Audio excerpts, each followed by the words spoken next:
circuit mo na ni mo i-order. Ano siya atong long range locator. Then mo ni siya atong generator, itong power bank.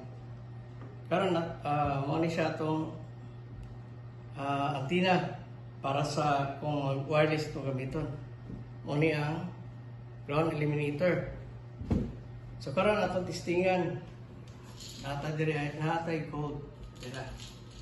So ato ni siya i-detect. So karon atong i-set ni sa gold frequency kaya atong mga testingan. So atong i-on, then run. So karon ako ni isod sa bulsa ang power bank. Ayan kuan. Kani namin siya clip. Butan ako diri sa kwilyo lang. Okay, kwilyo. Karon mo na siya. Ato testingan. So nakaset na tao gold frequency. Mo ni siya atong gold. So mo na yung gold. So mo na itong butang. Karon testing na to. Lakaw kita. So yan.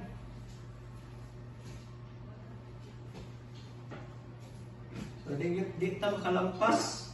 Isagay mo lang sabayan. Lakaw ka. Ana. Mulingi gid siya sa gold nga itong ibutang. Imo siyang sabayan. Imo siyang agi-alap yan. Digit siya kalampas. Mulingi gid siya.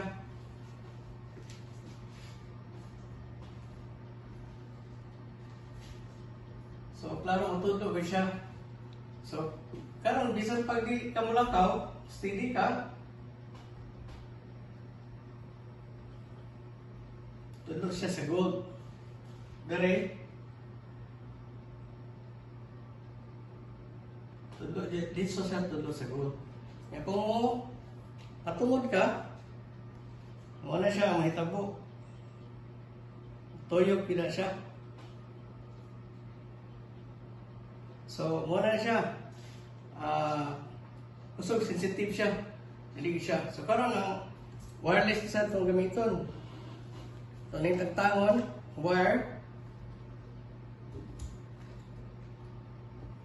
Dinato ata itaw ang antenna.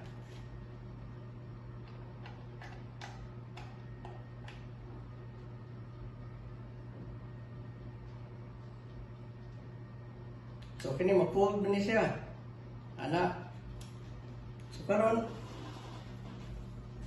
wala na nagamit wire. So mo aton sa siya sabayan, alabyan. So mutudlo gid siya.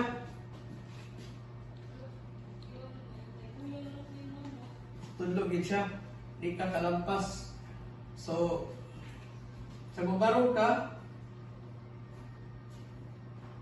lingi siya masaylo mo balik sa agi. Tudlo gid siya. So mo gyapon matungod ka, mo tuyok gid siya. So magtuyok gid siya kung nasa sa tungod. So karon okay na. Human pa sa wireless. So ugma mo ni siyang ipadala. Karon ang ground eliminator humana kag-detect sa area, imo na ibutang. Tusok nimo siya between sa prospect area nimo. Tarungon nimo butang, tusok. Then kung i-detect nimo muwala gali, di ka mo padayon kana siya decoy, na-eliminate niya tungod sa ni ground. So kana lang. Ugma mo ni ipadala.